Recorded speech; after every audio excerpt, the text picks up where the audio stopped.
Olá, bom dia, boa tarde, boa noite. Eu sou Alzires Gail, jornalista. Estou aqui hoje com o Eduardo Gomes, também jornalista, para mediarmos o primeiro videocast do Portal de Tendências, com os nossos convidados, Márcia Holland e Lincoln Seragini. Márcia Holland, para quem não conhece, é nossa anfitriã e diretora de pesquisa e inovação do Portal de Tendências. É mestre e doutora pela FAUSP e referência na área de cores e neurodesign, além de consultora de tendências e inovação em diversas empresas brasileiras e multinacionais. Já nosso ilustre convidado, Lincoln Seragini, é designer, autor conhecido por suas contribuições inovadoras no campo do design e brand no Brasil, professor em pós-graduação, pioneiro na disseminação de áreas do design thinking e gestão de inovação no Brasil, além de comandar sua empresa, a Casa Seragini. Hoje, o foco do nosso videocast é discutir os principais temas abordados no livro recém-lançado pela Márcia Holland, cujo título é CMF, a Essência das Cores, que explora de forma abrangente o uso das cores no design de produtos, transportes, interiores, arquitetura e urbanismo. A ideia hoje aqui é que Márcia e Lincoln abordem a importância das cores, materiais e acabamentos, e as tendências e melhores práticas no design e na arquitetura. Vamos compartilhar insights sobre como a escolha das cores pode influenciar a percepção e a funcionalidade dos espaços, além de abordar aspectos científicos e psicológicos relacionados ao uso das cores. Bom, para iniciar, eu gostaria de fazer uma pergunta para os dois. Vou começar pela Márcia. Márcia, você poderia compartilhar um pouco sobre sua trajetória profissional e como você se envolveu com o tema das cores? O tema das cores começou quando eu ainda era estudante. Eu fazia arquitetura e eu já estudava artes na FAAP, de maneira que quando eu soube de uma palestra do Lincoln Seragini, que era sobre cores, comunicação e design, eu fui assistir. E aquela palestra ela foi tão forte que ela dirigiu todo o meu futuro profissional para essa área. Então, depois, mais tarde, eu fui acompanhando o Lincoln pelas palestras que ele fazia na Fiesp, junto ao universo empresarial, industrial brasileiro. E mais tarde tivemos o privilégio até de sermos colegas, professores, enfim, tem aí uma trajetória de décadas. Mas eu me lembro perfeitamente que quando eu comecei a fazer o mestrado, foi um tema que incomodou um pouco a arquitetura, porque era uma arquitetura brutalista, do concreto, do cinza. E eu sabia perfeitamente que a cor, ela impactava no indivíduo, no habitante, e a partir daí eu comecei a pesquisar. Mas a cor sob o ponto de vista neurológico, psicológico e não na subjetividade. Seragini, eu também queria que você falasse um pouco da tua trajetória e também já vou emendar numa pergunta que é o seguinte: no prefácio do livro, intitulado Encontro Marcante, você poderia contar um pouco como foi esse encontro e destacar a importância do livro da Márcia? Em primeiro lugar, a minha carreira, que esse ano comemorou 56 anos, foi totalmente dedicada ao projeto, principalmente de embalagens, depois produtos e marcas. E muito da minha carreira e da evolução que eu obtive, considerando que eu me formei inicialmente em engenharia química, foi quando eu descobri que as cores tinham significado psicológico e que influenciava na decisão de compra. A minha visão inicial sobre as cores foi olhar a cor voltada para a venda. Olha só, Inclusive, tem um livro histórico que eu ganhei de um diretor da Nestlé quando eu trabalhava lá, que justamente tinha esse título, A Cor Vem de Sua Embalagem. E eu comecei não só disseminar pelo Brasil, como depois, quando tive oportunidade profissional, comecei a praticar isso. E, ao mesmo tempo, comecei também a fazer muitas conferências, etc. E no caso da Márcia, esse tal do encontro marcante, eu diria que foi um encontro mágico. Porque imagina, ela, uma jovem, se encantou com o fascínio das cores, porque cor é fascinante. Eu acho que é de uma das criações de Deus, além da vida, né? As cores, ela realmente dá vida, alegria em tudo. Quer seja a cor a partir da luz, quer dos objetos, das flores. Se a gente for listar o efeito que as cores causam no ser humano, no ambiente, é uma coisa realmente mágica. E eu descobri isso. Eu não sou um especialista, nunca fui um teórico, não pesquisava a cor, mas pratiquei. Porque eu descobri, por exemplo, que para vender uma embalagem eu tinha que atrair atenção na prateleira em 1/5 de segundo. Imagina vocês. Porque caminhando na prateleira, se eu não pegar os olhos da pessoa, ela prender a atenção, gerar um impulso, eu não concluo a venda. E sabe o que é que provoca o impulso? O contraste das cores. Isso é estudado pela psicodinâmica, não a psicologia, porque a psicodinâmica estuda os contrastes, as harmonias, e a psicologia estuda o significado simbólico e emocional que causa nas pessoas, que isso é tudo. Porque quando eu descobri isso, eu escolhi as cores para ser efetivo na atração visual, mas na sedução. Eu fiz embalagens sedutoras. Porque as cores, elas refletem sabor, perfume, temperatura, ser masculino, feminino, infantil. É um universo tão rico. E eu fui a fundo nisso, a ponto de, na minha carreira, e é verdadeiro esse dado que eu vou indicar agora, eu e a minha equipe desenvolvemos mais de 20 mil desenhos de embalagem. Eu sou o maior embrulhão vivo do Brasil, acredito. Então isso tem uma importância histórica e eu influenciei muito nas pessoas, nos designers, nas empresas, no marketing. Que para mim, eu posso afirmar tranquilamente, foi o fator mais importante do sucesso da minha carreira. Olha só, eu fiz uma declaração agora forte, maravilhosa. Né? Mas ela, imagina a minha alegria da Márcia ter abraçado esse tema tão profundamente, e na evolução ela produziu o livro, que é uma maravilha. E a minha alegria dela me convidar para escrever o prefácio. Eu fiquei emocionado, né? E vendo hoje essa maravilha que vai influenciar em tantos profissionais, isso é um convite que eu faço. Descubram as cores para enriquecer sua vida. Márcia Seragim, em primeiro lugar, é uma honra estar aqui com vocês hoje. Obrigada. Porque vocês são dois grandes profissionais da área, tanto da área profissional quanto da área acadêmica. Eu vejo isso, vejo os alunos comentando a trajetória de vocês. Então, eu vou começar a minha pergunta para a Márcia, para ela falar um pouco do livro, né? O que inspirou ela a escrever o livro intitulado CMF Design, Color, Material and Finishing.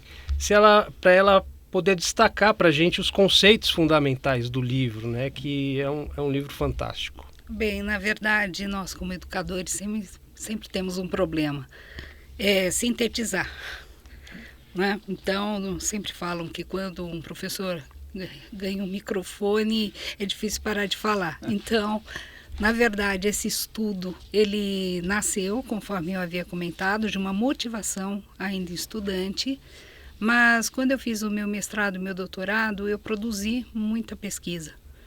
Mas eu não tinha publicado porque eu tinha uma carreira docente e uma carreira junto ao Portal de Tendências.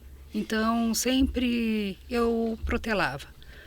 Até que eu tive um encontro com uma ex-aluna minha, uma profissional assim maravilhosa, e ela falou: Márcia, e o seu legado? Eu falei: como assim? O livro, aquele que eu já estou ouvindo há 20 anos. Pegou pesado, hein? Aí eu falei 20 anos mesmo, porque eu defendi a minha tese de doutorado em 99. Olha. E aí, o ano passado, em 2023, eu comecei a rever a minha tese e ela falou uma coisa que também foi central. Márcia, precisamos do seu conhecimento, mas numa linguagem acessível a designers e arquitetos. Não é mais uma tese publicada, que ela tem, obviamente, a sua validade. Então, não estou publicando para outros pesquisadores e cientistas, que até poderão, claro, se apropriar de alguns conhecimentos, por que não? Mas eu tomei muito cuidado, então eu comecei a reescrever a minha tese numa linguagem voltada ao profissional. Então eu tirei várias terminologias, vários capítulos, os quais tinham validade para alguns conceitos em termos de uma tese de doutorado, e a partir daí eu comecei a organizar a estrutura de uma maneira que eu falasse sobre o aparato visual, a cor e o pigmento, a cor e a luz, as questões da cor no design de produto, no transportation design, interiores e arquitetura, mas de uma linguagem bem mais acessível e ricamente ilustrada. Então esse é um livro que ele foi 100% concebido com projeto gráfico a cores, não é um encarte. A produção dele foi cuidadosamente elaborada para que ele fosse um livro colorido. Eu falo sobre um conceito e já ilustração na sequência. Que maravilha. Márcia, já que você está falando, né, eu queria que você falasse um pouco do conceito do CMF. Certo. E a importância no design. CMF é Color, Material, Finish. Cor, material e acabamento. Até então, nós entendemos que essa é uma área que todos os designers, arquitetos e profissionais da área dominam. Porém, a partir dos anos 70, você já começa a perceber pela indústria automobilística a separação. Eles chamavam de color e trim. Né? E esse color e trim, de fato, trabalhava a qualificação do interior de um automóvel, detalhes, etc., sob o ponto de vista da cor, do material e do acabamento. E isso impacta não só na área do transportation design, mas em todas as áreas, no produto, na parte de interiores, arquitetura. Então, nós estamos aqui na frente de uma mesa. É um material onde ele tem um acabamento. Ele podia ser polido, ele podia ser fosco, ele poderia ser mais claro ou mais escuro. Então, veja, são aspectos críticos que são importantes na elaboração do produto. A cor, ela não é um elemento colocado a posteriori. A cor faz parte do conceito do projeto, assim como materiais e acabamentos. Eu diria que na nossa área o mais esquecido é o acabamento. As pessoas escolhem o material, a cor e pronto, já resolveu o problema. Mas isso não é verdadeiro. Nós vemos isso desde a China, onde havia um cuidado muito grande em relação aos diversos níveis de brilho ou os diversos níveis de mate. Eu queria aproveitar, então, porque o Seragini, ele comentou, né, sobre a questão das cores, emoções, né? Então, como que você interpreta essa conexão e como isso influencia o trabalho do designer? Então, para mim, esse é o ponto central. O designer que não tiver conhecimento e consciência do efeito das cores nas pessoas para não só retratar os atributos do produto e conseguir ter atratividade e influenciar na decisão de compra, porque vocês verão que sempre eu vou defender o seguinte: não adianta só contemplar. Olha que lindo! A minha visão sempre foi como é que eu fecho a venda. Eu tenho que atrair e, indiretamente, convencer a pessoa que vale a pena trocar o dinheiro pelo produto. E a decisão de compra na prateleira geralmente é decidida entre 4 a 9 segundos. Imagina vocês. E quando as pessoas estão na prateleira, os 2 últimos segundos mais importantes da decisão de compra, ele tem a embalagem nas mãos. Porque ninguém compra só olhando a embalagem. Você tem que pegar. E ao pegar, você analisa, tira dúvida, compara. E eu sempre busquei criar objetos do desejo. E quando a gente vai, por exemplo, além, lógico, dos alimentos, produtos do dia a dia, mas imagina os perfumes, que são verdadeiras obras de arte, inclusive emocionais, né? Porque perfume tem... Qual é a diferença de um perfume em relação ao outro? É a fragrância. Mas o que dá identidade, e a gente pode lembrar dos perfumes que nós preferimos ou amamos, a gente vai lembrar da embalagem. Uhum. Eu não vou falar nem marca, nem nenhum tipo, mas as pessoas sabem disso.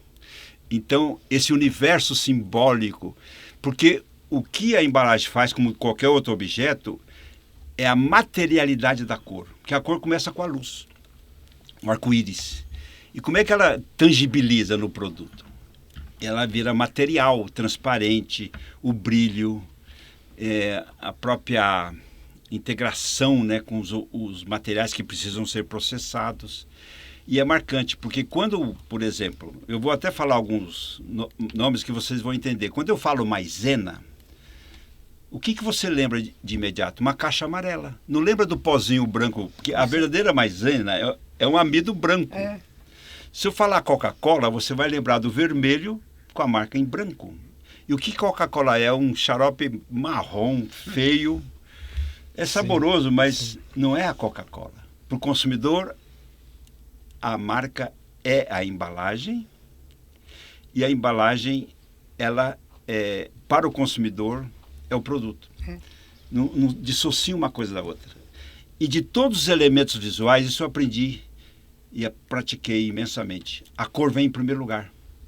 Porque ela é o que mais rápido chega no cérebro. Eu olho a distância, eu já identifico. E ela serve para identificar e depois significar. E o que acontece? Se a cor é positiva, você é como um imã, ela atrai você. Tanto é que muitas empresas têm como estratégia, e é uma política, criar manchas de cores na prateleira. Para você, antes de ler, você quando vê lá o amarelo, hoje da Skol, você identifica a Skol, o vermelho da Brahma, o azul da Antártica, ou o verde da Heineken. A cor antecede a marca e o produto, olha só, passou a ser a decisão mais importante estratégica de uma empresa, disso vira um patrimônio. Sabe, vocês lembram agora da Olimpíada? Sim. Qual era a cor que predominava em todos os luminosos, etc.? O verde da Tiffany. E sabe por quê? O patrocinador da Olimpíada foi a Louis Vuitton, que é dono da Tiffany. Então ele impôs, e foi bom porque ninguém reclama, né? Olha só, uma cor que identificou o maior evento do mundo baseado na cor. Então, é realmente um patrimônio. Eu sempre olho a cor não só como beleza, ela é um patrimônio, se você administra adequadamente. E para o designer, ele tem que ter essa sensibilidade e delicadeza de conceber, porque é muito difícil na embalagem ou qualquer produto você criar algo original, que não é imitação. E o que mais existe no mundo é imitação. Então, o que eu mais procurei na minha vida era criar algo único, exclusivo, né? Para evitar a cópia. Seragine, você falou tanta coisa boa agora que, né, a embalagem é o produto, né? Eu tinha uma professora de arte que ela dizia assim, antes de você racionalizar a cor, você sente. Isso diz tudo, porque a cor é a sensação, né? Então, eu queria aproveitar e pedir para a Márcia falar um pouquinho sobre essa evolução da técnica do CMF ao longo dos anos, como isso vem sendo trabalhado no mercado e os profissionais, como que eles podem trabalhar melhor esse conceito. Na verdade, essa é uma excelente pergunta e a resposta é extremamente longa, mas eu vou me atentar à questão dos conhecimentos da neurociência. A partir do momento que as tecnologias começaram a pesquisar o cérebro vivo, porque antigamente você fazia um outro tipo de pesquisa, mas pesquisar o cérebro vivo foi com a tecnologia. Então, de 3 décadas para cá, a gente consegue perceber claramente como que as informações visuais e o sistema sensorial como um todo, eles estão integrados. E aí as pessoas começaram a perceber alguma coisa que deram o nome de neurodesign ou neuroarquitetura, vários neuros, porque, na verdade, a leitura que você faz, ela é visceral, ela é impactante. Ela já chega, é processada e córtex, memória, hipocampo, é algo muito rápido. E aí as pessoas começaram a ficar um pouco mais preocupadas. Quer dizer que nem todo objeto pode ter todas as cores. Nem tudo que você envolve ao usuário, o habitante, etc., tem cores de forma transversal. E aí começaram a surgir vários estudos científicos em relação a isso.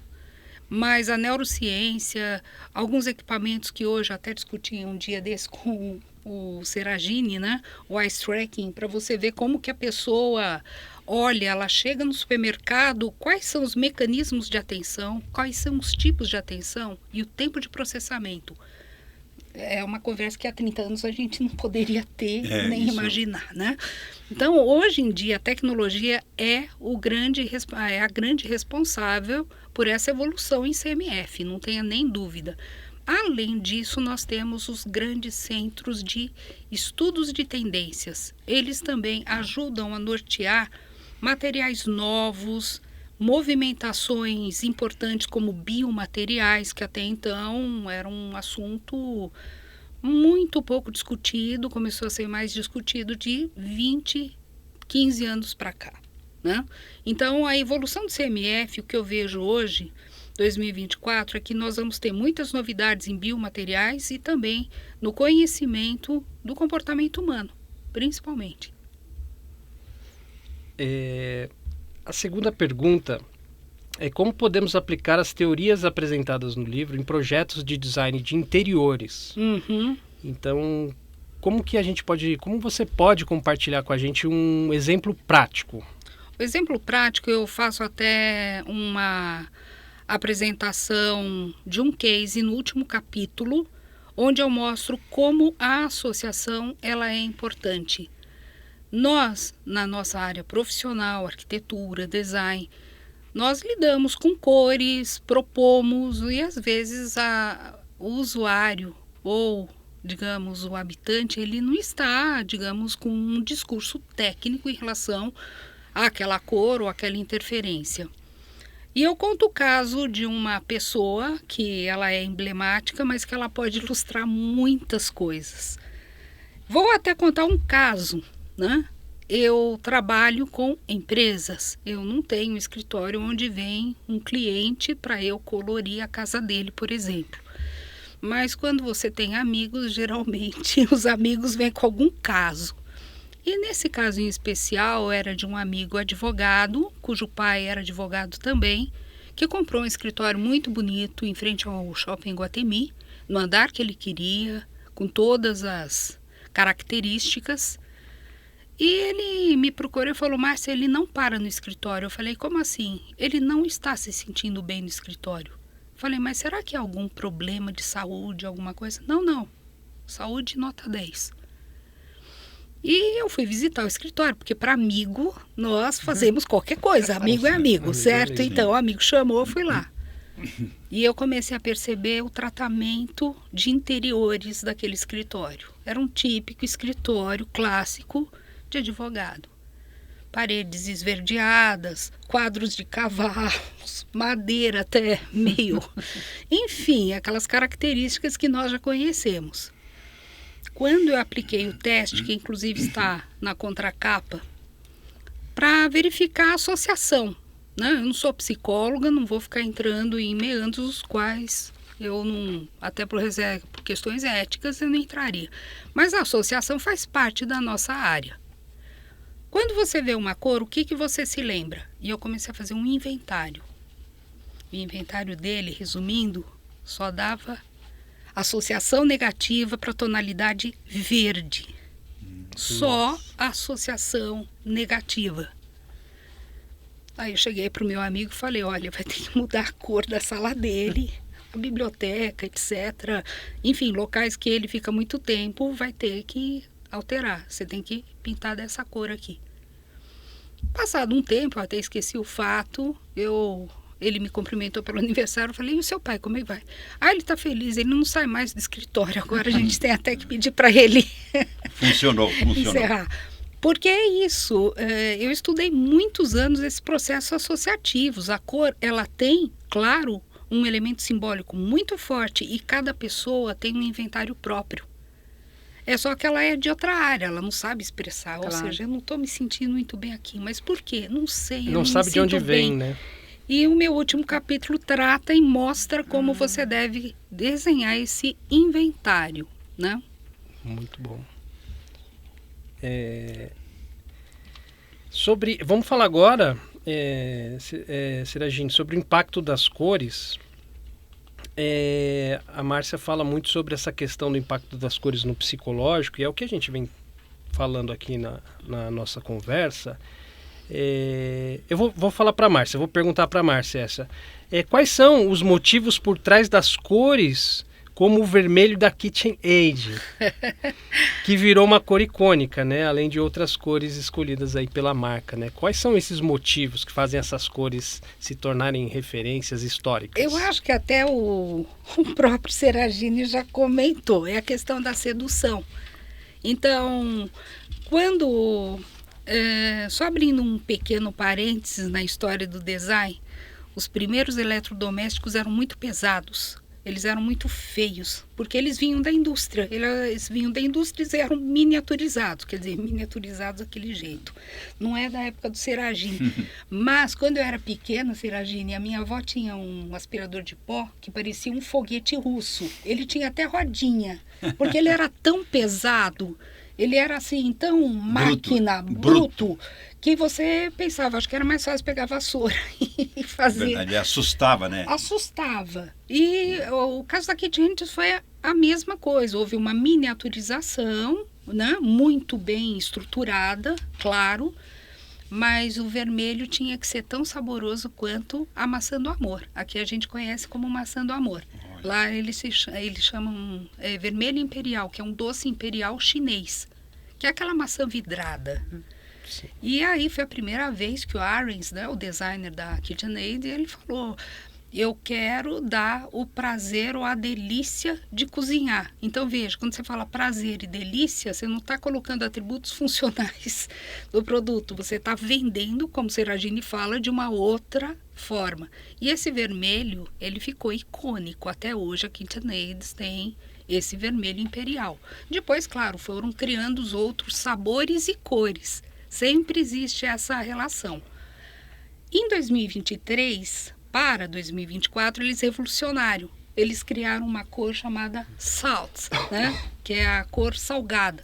Que, segundo eles, é a pitada de sal no bolo que cria a doçura. Olha, por contraste, né? Por contraste.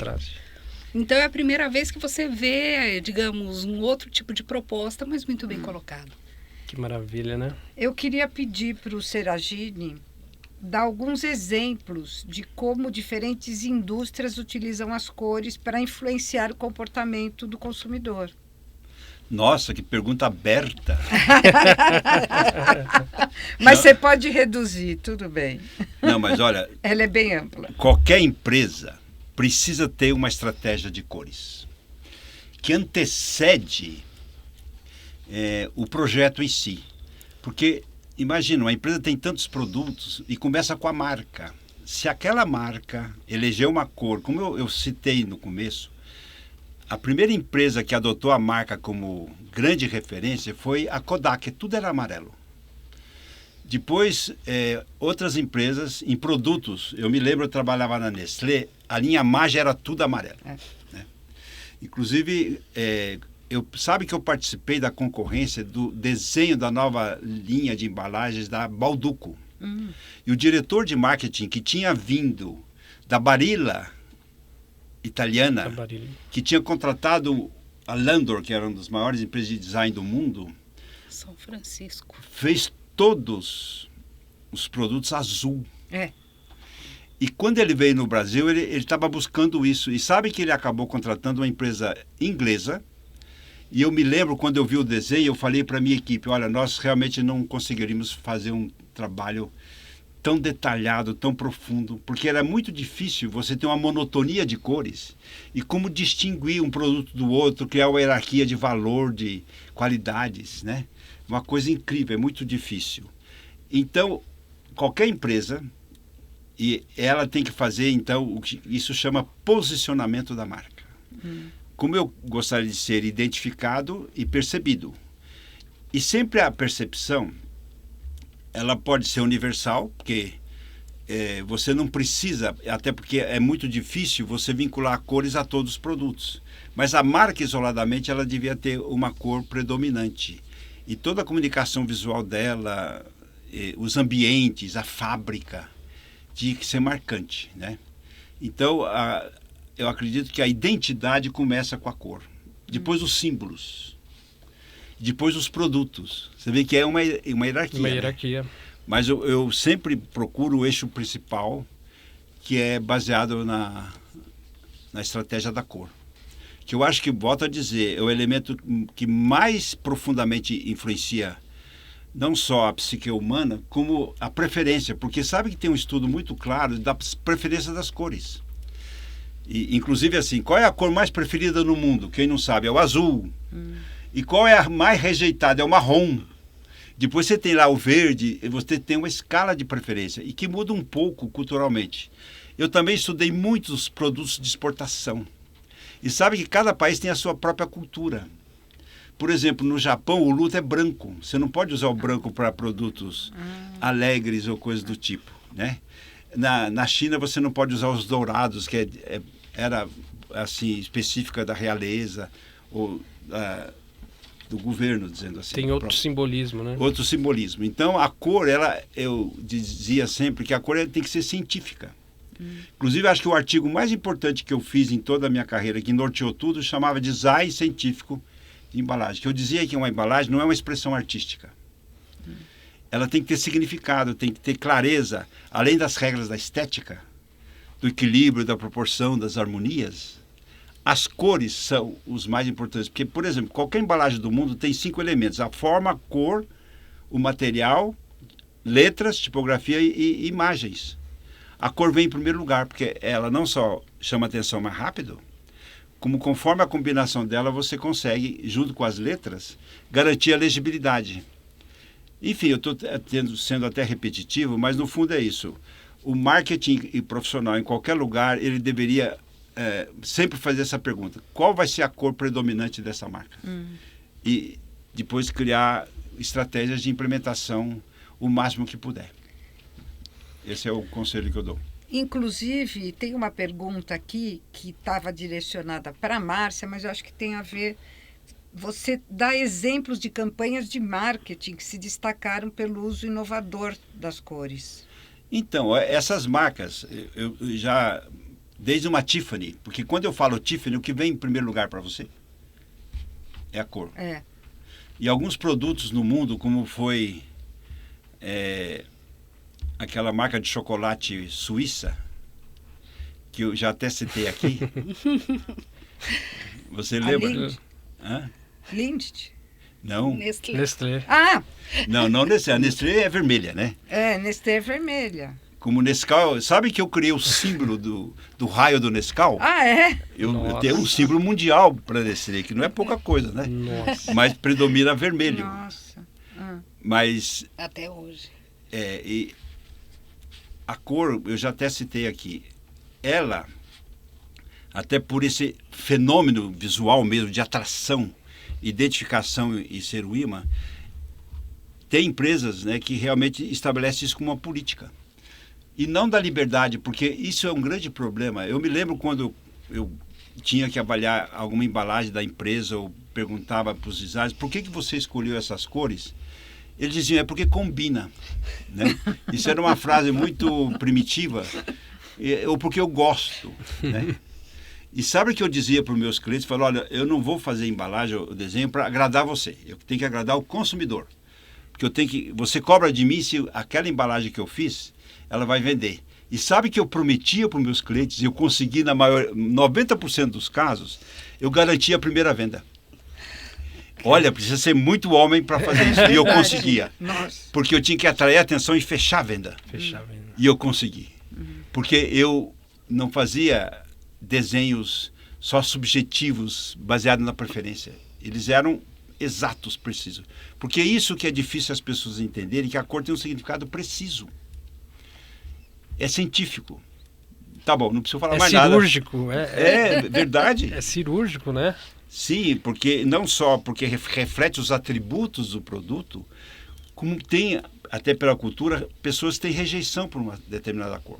Sim. Pelo seu histórico de memória, né? É o caso que a Márcia contou, né? É Inclusive. típico, É. Muito bem. Então, Não, assim, a gente está aqui. Eu não duvido que tenha algum canal do YouTube que tenha uma aula como essa. bom, não para nós, Obrigada. é uma diversão, né? Para nós.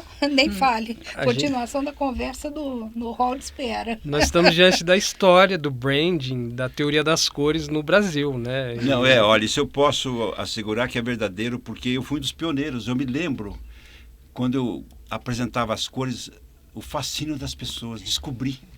Porque eu acho que muda a vida da pessoa quando ela olha o mundo e vê que as cores têm significado. Não é simplesmente a beleza, né? E isso, aplicado na prática, nos produtos, faz diferença. E é uma coisa que acho que os profissionais têm que dar valor para essas experiências e todo esse repertório, esse histórico que a gente tem no Brasil, né? De conhecimento sobre cores e toda a ciência que envolve esse trabalho, né? Márcia, falando em ciência, você pode compartilhar alguns estudos de casos, aplicação, onde o CMF fez diferença significativa, embalagens de produtos de mercado brasileiro, algo que se tornou mesmo estratégico para as empresas? Olha, na verdade, não com esse nome CMF, porque eu diria que na nossa cultura é uma nomenclatura muito recente. Mas em termos de CMF e o Zeitgeist, que significa o espírito do tempo, né? Uma das empresas que eu acho mais representativas em captar esse espírito do tempo é a Apple. E eu gosto muito, eu estudei a evolução dos logotipos da Apple. E o primeiro logotipo não foi uma maçã, era um homem sentado sob uma macieira, cuja maçã caiu na cabeça dele. Lembrando o Newton. Exatamente. E o Steve Jobs era um apaixonado pela ciência, né? Então, esse foi o primeiro logo, que era uma homenagem dele a Newton. Depois ele falou, não, por que não a maçã?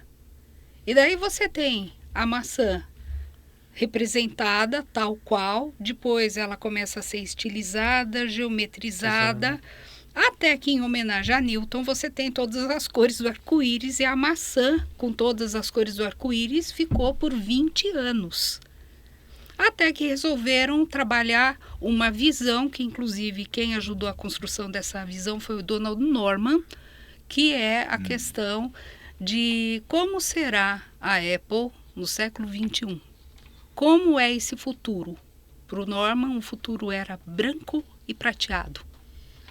Então, o logo começou a ficar branco, preto, cinza e prateado. Então, isso eu acho que é assim, um exemplo de como esse CMF ele foi aplicado sob o ponto de vista do conceito da cor, mas principalmente em termos de um conceito global. Então, você teve a maçã fosca, a maçã brilhante, a maçã metálica, a maçã de titânio, enfim, cada material e o seu acabamento também correspondia a esse espírito do tempo. E para complementar, além da marca, do logotipo, que é fantástico, e refletir o máximo da simplicidade, mas incluiu os produtos são brancos. Exato. Você não vai ver um produto escuro. Então, essa é um excelente exemplo mesmo, que é a empresa talvez mais valiosa do mundo hoje. Teve no design, porque sabe que quando ela nasceu, o Steve Jobs tinha prometido colocar um computador na mesa de todo ser humano, né? Porque ele criou o PC, o personal computer. E, ao mesmo tempo, ele cresceu e aumentou as vendas, além das ideias originais que ele criou, desde o iPod e depois o iPhone, buscando, além da simplicidade, a estética. Aí entrou o design. Isso. Então, o design, as cores e a funcionalidade transformaram e fizeram dessa empresa a mais valiosa do mundo e criou o que eu chamo objetos do desejo. que ninguém consegue superar. Faz fila de gente para comprar o próximo, custa muito mais caro, mas é incomparável. É verdade. E os objetos são clean, né? Os designers gostam de falar, é clean. É clean. Tá bom, é tudo clean. Aí, é tudo clean e assim, eles exploraram o branco, né? Porque dificilmente você vê quem mais explorou o branco, né? E é inconfundível. Você olha o objeto já identifica. Porque o máximo da identificação é quando você não precisa ler. É a comunicação não verbal. É verdade. Uhum. E as cores é isso. Muito bem. Uma identidade. Mas a conversa tá boa, né? Tá. Espero. A gente tem que continuar aí. E tem mais. Ainda tem. Tá bom. Vamos em frente. Na verdade, agora eu queria sim falar mais, para falar um pouco dos profissionais, como que eles podem se valer do CMF, né? Então eu queria perguntar para a Márcia quais são as maiores armadilhas a evitar quando se trabalha com paleta de cores em projetos de design, segundo sua interpretação no livro. Claro. Na verdade, não são, digamos, armadilhas, mas às vezes eu acho que são questões muito epidérmicas quando a gente fala em cor. Não no meu livro, que eu procuro me aprofundar e passar alguns conceitos justamente sob o ponto de vista da metodologia de projeto. Existem várias armadilhas. A primeira delas, eu participei de um encontro no Instituto dos Arquitetos do Brasil, no IAB, e uma palestrante falou o seguinte, que o grande problema é que em cursos de design e de arquitetura, a cor não é explicada sob o contexto do design e da arquitetura. Então as pessoas fazem desenho de estamparia achando que estão fazendo CMF. CMF não é estamparia, né? Com todo respeito, estamparia é sensacional, tem até cursos maravilhosos, né?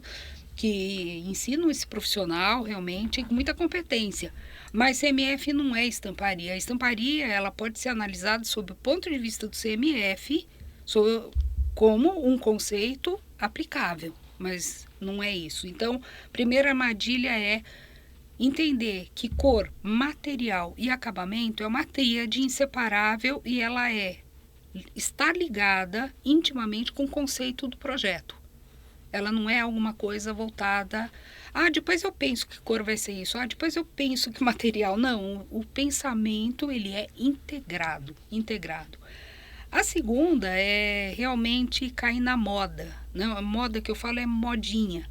Então, alguma coisa virou, digamos, a moda do momento. E aí você começa a replicar, fazendo ponte até com o que o próprio Seragini falou, das imitações.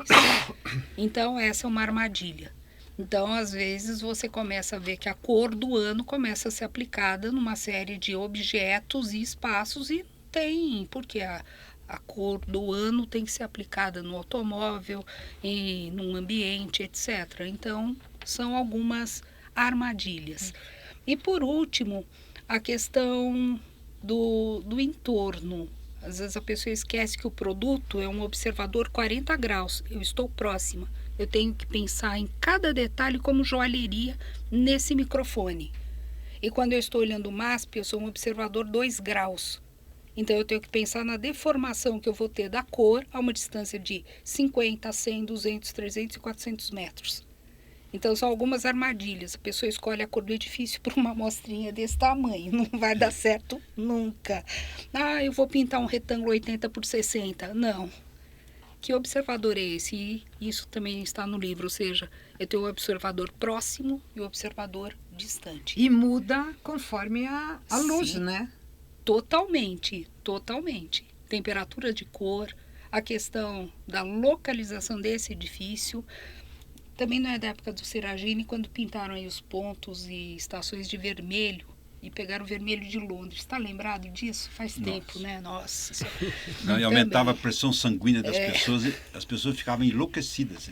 Nossa, que era loucura. Vermelhão, até por dentro era vermelhão. Era bonito, né? Nossa. Mas ninguém resistia a ficar muito tempo. Você sabe Em que que eu ano lembrei? foi? Não lembro. Não, você não era nascida, tá? Eu lembrei dos orelhões laranja. Esse já tinha um propósito que era justamente chamar a atenção pelo entorno urbano, né? A arquiteta ela fez até uma cartela de cores para que isso se distinguisse Da paisagem. Da paisagem. Esses dias saiu uma matéria sobre ela, sobre essa arquiteta Sim. que fez os orelhões, né? Sim. É você, Al? Pode fazer. Eu queria falar para o Seragini, como os novos designers estão começando, para os novos designers que estão começando, que conselho você daria em relação ao uso das cores? Inspirado pelo que leu no livro ou, claro, de toda a sua experiência, né? Não, acho que a primeira coisa é tomar consciência de que a cor é básica para o sucesso profissional, dizendo assim direto, né? Porque os designers precisam gostar das cores e ver nelas um potencial ilimitado de expressão criativa. Porque o que o designer procura? Soluções estéticas funcionais, de materialidade, sendo que a cor é intrínseca, como disse a Márcia, a cor nasce junto, né?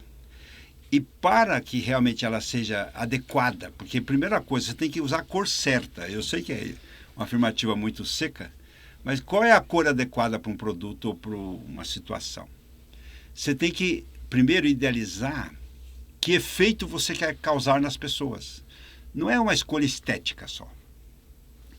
Então é isso, qualquer design, em qualquer fase da carreira, até como estudante fazendo um desenho, ele tem que gostar das cores, ter consciência que ela é importante e procurar aí sim um conhecimento, que foi o meu caso. Eu era engenheiro, eu estava no mundo das embalagens, eu admirava as cores, mas não tinha noção do significado. E quando eu ganhei aquele livro de que a cor vendia a embalagem, eu fiquei louco. E eu falei, vou ensinar isso para o mundo. E sabe que eu já fiz quase 3.000 conferências em mais de 30 países do mundo? E a grande mensagem que todo mundo fala, é descobrir que a cor Ai, que loucura. Tinha significado e tocava as emoções. E sabe que eu fui um dos pioneiros em pesquisa também, porque o eye tracking, que é um teste que você mede o caminho visual, e se a embalagem atraiu o olho e percorreu a embalagem e se reteve a atenção, foi embora. Porque na prateleira eu tenho que atrair a atenção e prender a atenção.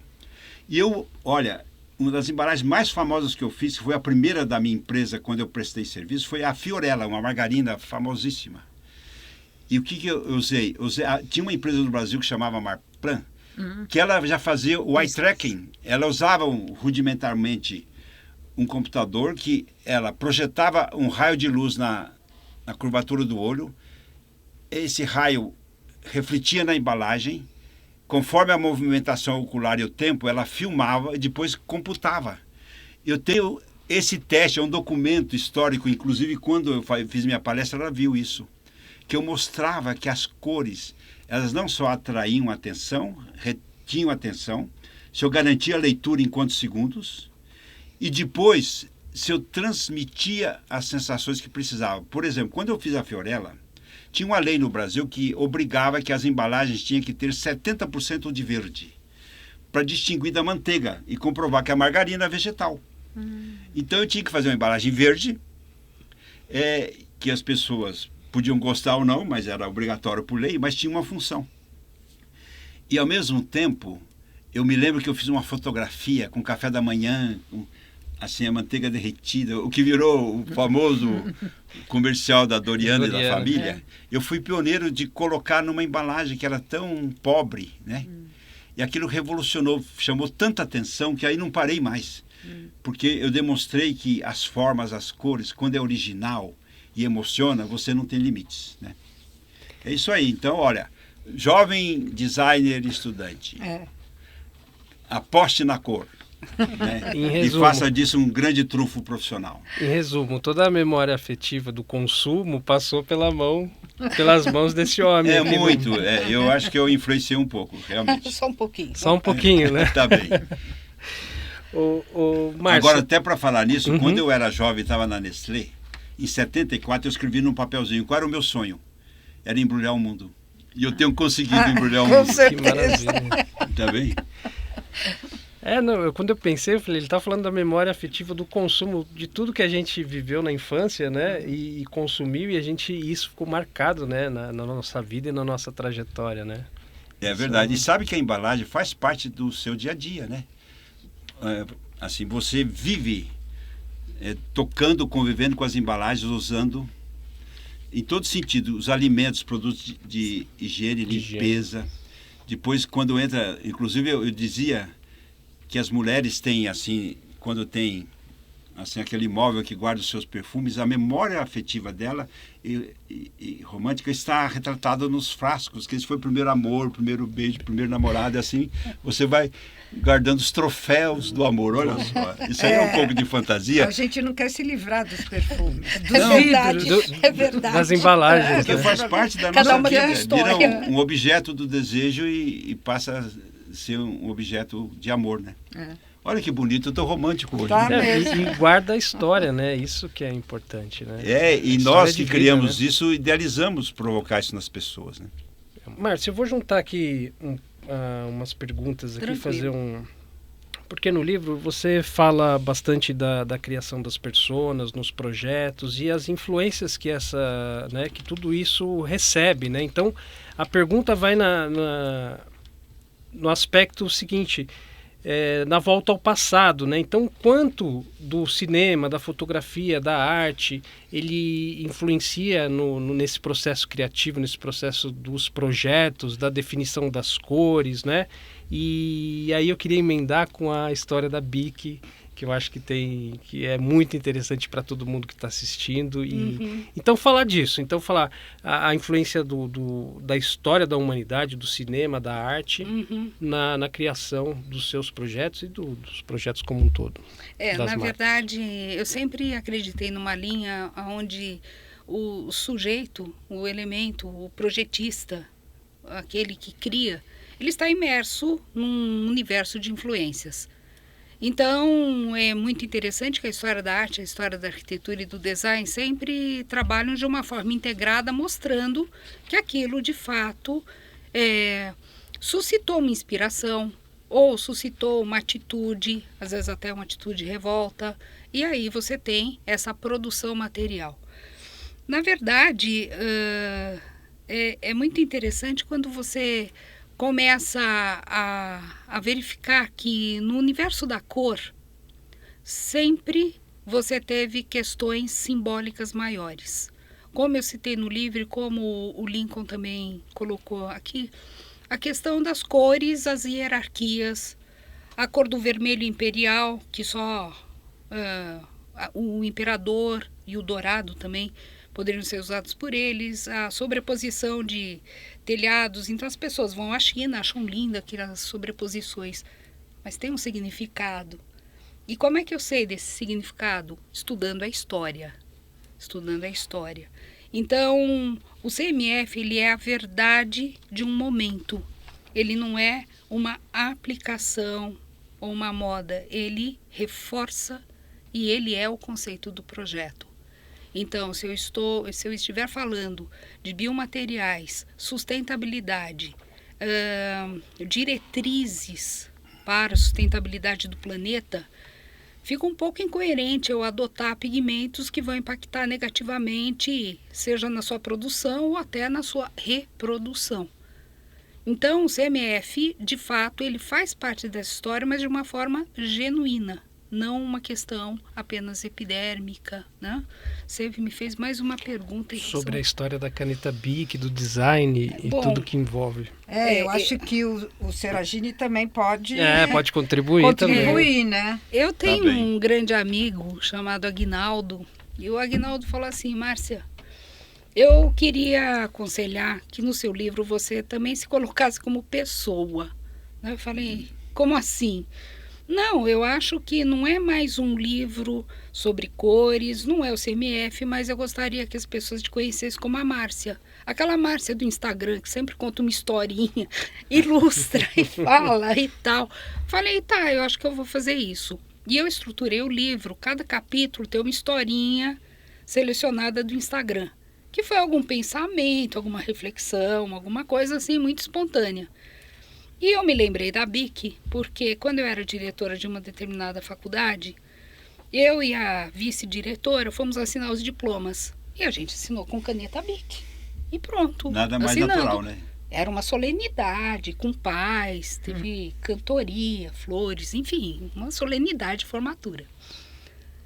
E aí um designer chegou e falou, Márcia, vamos trocar de caneta, eu dou a minha caneta tinteiro. Eu falei, não, caneta tinteiro é pessoal, tem a ver com empunhadura. Não, eu vou continuar assinando com a Bic mesmo. Depois conversaremos. Terminada a sessão, ele me procurou. Olha, Márcia, não usa Bic, não pega bem. Eu falei, por quê? Porque todo mundo usa. Eu falei, ótimo, então. Foi um design que deu certo, que bom. E aí eu até comentei com a vice-diretora. Eu falei, não é a caneta que faz a pessoa, né? Então, É verdade. bom, e a partir daí eu comecei a estudar a história dos objetos e tal, porque eu dava aula de história do design e eu sempre gostava de agregar conhecimentos novos ou que a pesquisa estivesse agregando. Mas a Bic, ela representa aquilo que é o design com acesso a todos. Todo mundo tem uma Bic, todo mundo pode escrever, porque as pessoas não sabem o que é história de escrever a pena ou estudarem no Caetano de Campos, como foi o caso do meu pai, que tinha o vidrinho com o tinteirinho, onde tinha que ficar a pena. As pessoas não têm ideia do que a Bic representa, né? Então, o verdadeiro design é aquele que, de fato, atende e tem escala, e que foi o caso da Bic. Então, eu coloquei como uma das últimas historinhas, né? E o que o sistema esferográfico revolucionou, né? Nem fale. Nem fale. Não, e o mais impressionante, olhando a Bic isoladamente, além da história de ter multiplicado, quantos anos ela existe e não mudou o design. Exato. Geralmente faz parte da história dos objetos a evolução estética. Os carros e vários produtos vão evoluindo. A Bic não, ela é absolutamente idêntica à primeira. E ela foi criada em 44, tanto é que 80 anos. 49 ela começou a ter esse design que a gente conhece. E sabe que tem um conceito em design que é uma frase, que é um mantra. Não tem nada, por melhor que seja, que não possa ser melhorado. Mas a Bic, ela desmente um pouco isso. Até hoje não conseguiram superá-la. E a questão do cristal, né? Porque ela tem um brilho, né? Ela é cristalizada, né? Não, e para você enxergar o esgotamento da tinta. Da tinta, né? A carga, porque né? quando é opaco, você não sabe. A pior coisa é a surpresa de você estar escrevendo e acabar a tinta. É verdade. Então, proposital, né? Eu me lembro da Bic escrita fina. Existiu. Isso. Que era ela não era transparente e ela era toda amarela. Amarela, isso aí. Amarelo, laranja. Laranja, Eu não sei se Não descontinuou, né? Sim, não deu certo. Hoje tem a dourada e a prateada. Certo.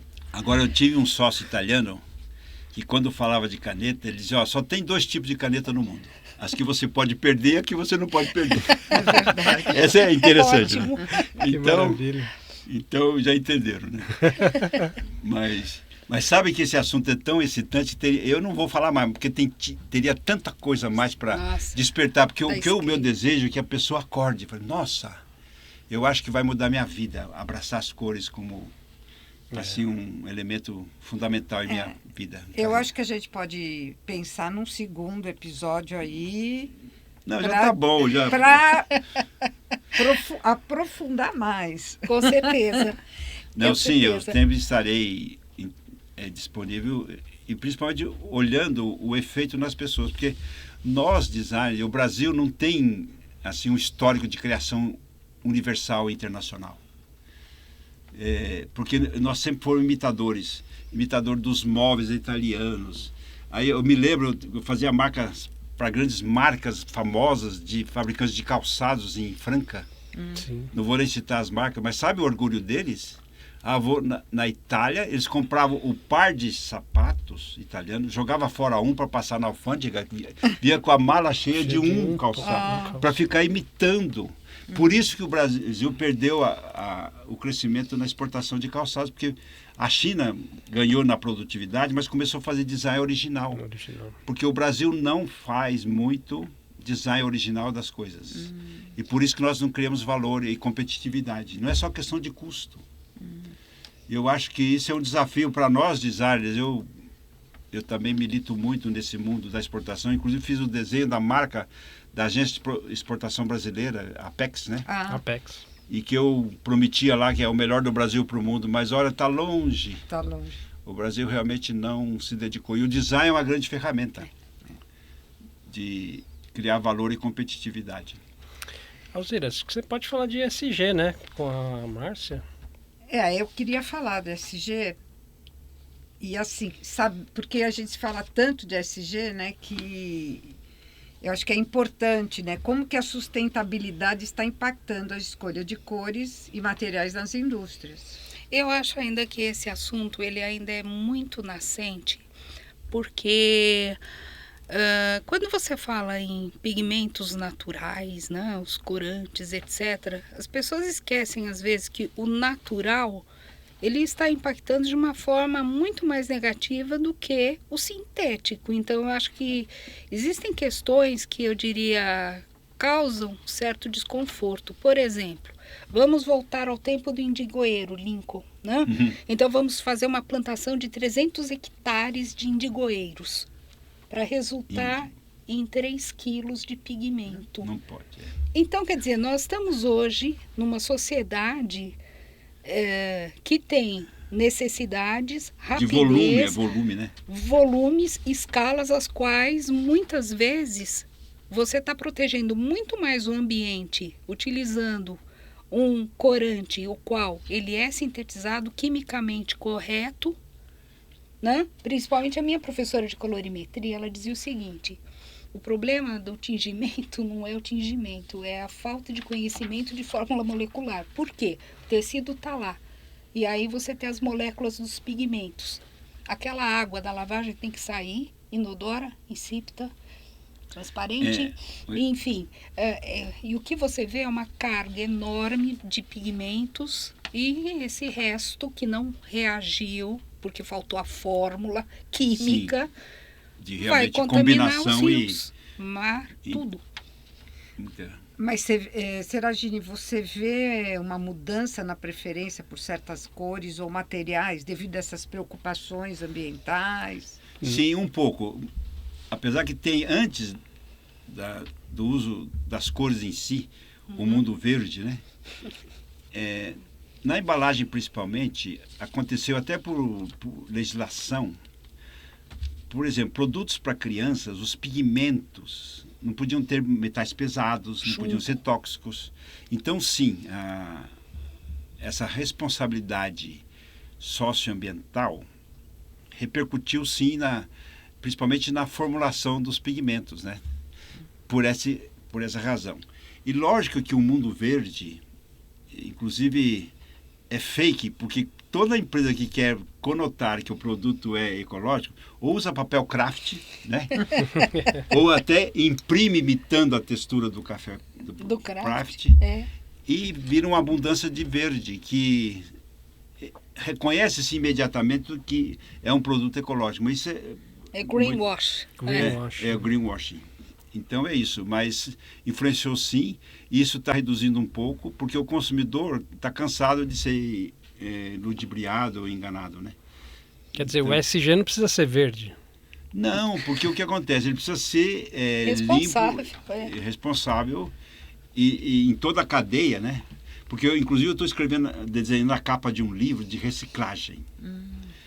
E fiz uma coisa assim inédita. Você olha e fala, uau, o Seragine é diferente mesmo. Porque todo mundo usa aqueles símbolos. Eu fiz uma coisa, eu não posso mostrar aqui, né? Senão... Mas vai chamar atenção, porque o que importa realmente é a responsabilidade na cadeia inteira, você agir de acordo. Na análise do ciclo de vida. É coisa séria, não pode ser mais superficial. Só para inglês ver como era. O marketing faz muito isso, né? Economia circular, são os temas, né? A gente puxou o tema do ESG, que é um tema bem atual, e pegando esse gancho, a gente quer falar um pouquinho de futuro das cores e futuro da indústria automotiva, que chama bastante atenção do que a gente vê nas ruas no Brasil, o transportation design também, né? Como que a gente pode falar de cores e tendências nesse segmento, Márcia? Bom, eu acho que não é a cor pela cor ou as cores que acontecerão, porque elas são sempre construídas e contextualizadas, não? Mas o que você percebe é que a indústria automotiva cada vez mais se preocupa em mudar materiais para biomateriais, estudar o ciclo de vida de cada material que é aplicado, trabalhar com tramas e estofamentos e elementos os quais não são derivados do petróleo. Você percebe esse movimento, mas é um movimento que necessita de volume. Eu conheci o CEPED, que é um centro de pesquisa em Camaçari, Bahia, e que, por incrível que possa parecer, o coco é um problema. O coco é um problema, porque as pessoas consomem e daí tem montanhas e montanhas. Aí a Ford em Camaçari teve uma ideia, vamos transformar isso num estofamento. Pronto, já estamos dando um destino para alguma coisa que esse resíduo está prejudicando. Bom, juntando todos os cocos e tudo, não dava produção. Então, a questão da escala sempre é onde a coisa pega. Então, daí você me fala a cor. Eu vejo da seguinte maneira: a cor, ela sempre vai estará voltada à questão das tendências, mas principalmente no espírito que aquela marca carrega. Então, eu não tenho uma cartela fechada para daqui a 10 anos, 20 anos, mas eu tenho elementos que indicam, né? E aí você tem a microtendência. A microtendência são essas cores dos anos, ou então cores que você vê em combinações, é assim que eles falam, né? As combinações inspiradas em metaverso, em inteligência artificial e tal, que são cores muito vivas, muito saturadas, mas até então, né? O que, assim, eu observo é que materiais, eu já vejo alguns caminhos bem claros. Biomateriais muito bem estruturados vão substituir materiais tradicionalmente usados. Isso. Porém, quando você utiliza um biomaterial, não é ser agente, você tem que saber o comportamento dele, né? Flexão, durabilidade, toxicidade, todas as atividade química e tudo, né? Então, quer dizer, por isso que eu falo que ainda é nascente, porque ainda algumas características precisam ser analisadas. Então, isso eu vejo como um caminho bem forte. Em termos de cores, a iridescência está entrando com muita força. Nós vimos isso na Salt, que é a cor da KitchenAid, né?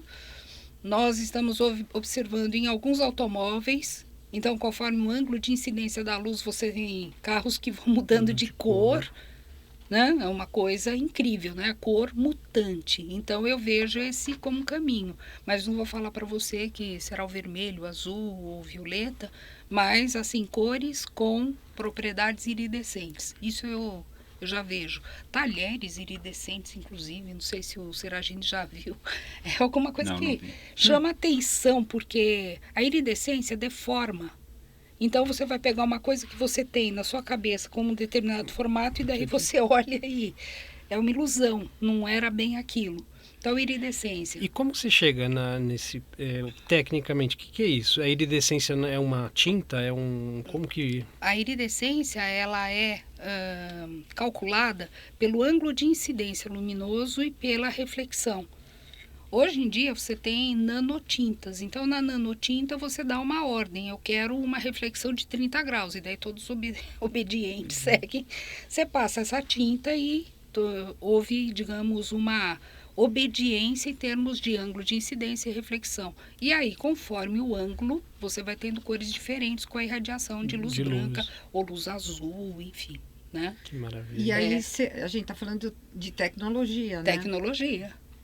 As nanotintas são recentes, porque na minha época, não, do Seragini, passava, como é que era? Tinta cintilante... Depois passava o verniz vermelho e daí você tinha o vermelho cintilante. Quer dizer, hoje em dia, não. A tinta ela já vem pré-preparada com geometria dessas partículas metálicas. Mas a iridescência ainda não é tinta eletrônica? Não. Ainda não, né? Não. Ela é feita com muita tecnologia. Feita com muita tecnologia. Mas ela ainda não é Não. a eletrônica, né? Não. Bom, nós estamos chegando quase no final, praticamente. E eu queria que, assim, finalizar, você já deu um conselho, mas que vocês dois, que conselhos vocês dariam para os profissionais que estão começando a trabalhar com CMF? Então, vamos até, acho que repetir o que já falamos, né? Quer dizer, abraçar a causa. Quer dizer, em resumo é isso. Porque eu acho que é uma deficiência educacional, e eu sentia muito isso dos cursos de design. Toda vez que eu apresentava a minha história, porque eu sou engenheiro e defendia a psicologia das cores, etc., todo mundo dizia, nossa, professor, eu não aprendi isso na escola. Então, é deficiência dos cursos de design esses dois pontos.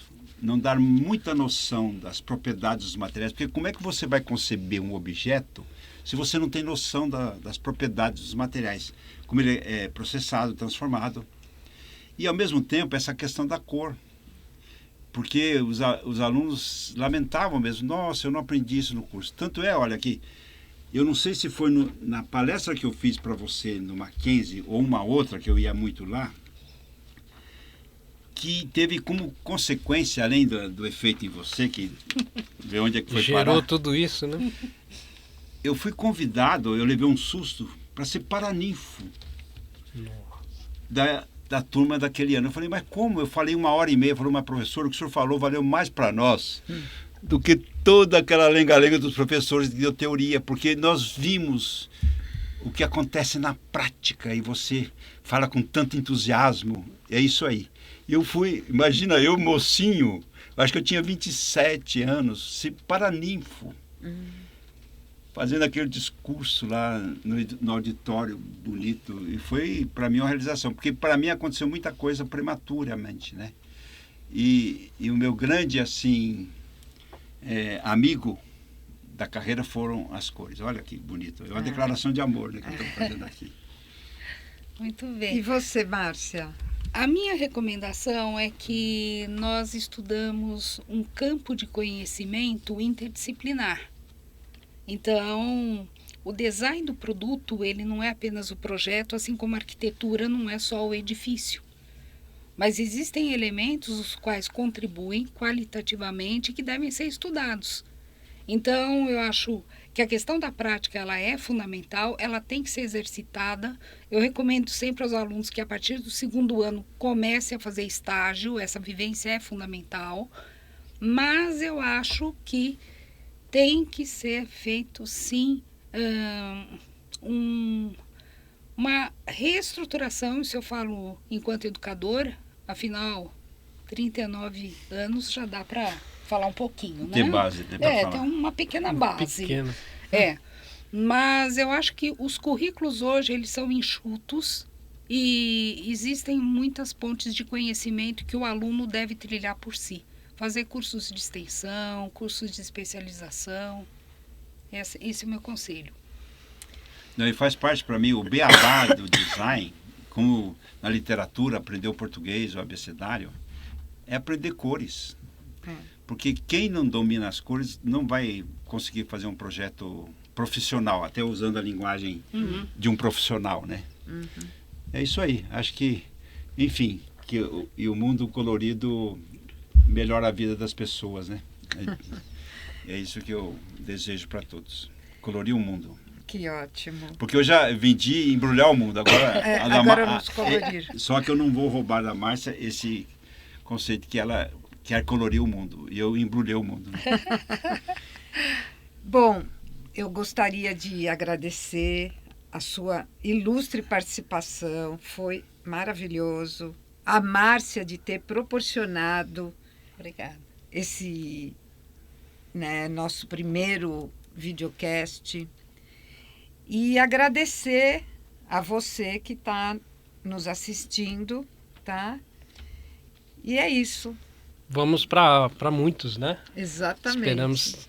Não, vida longa por esse programa e espero que realmente isso inspire as pessoas.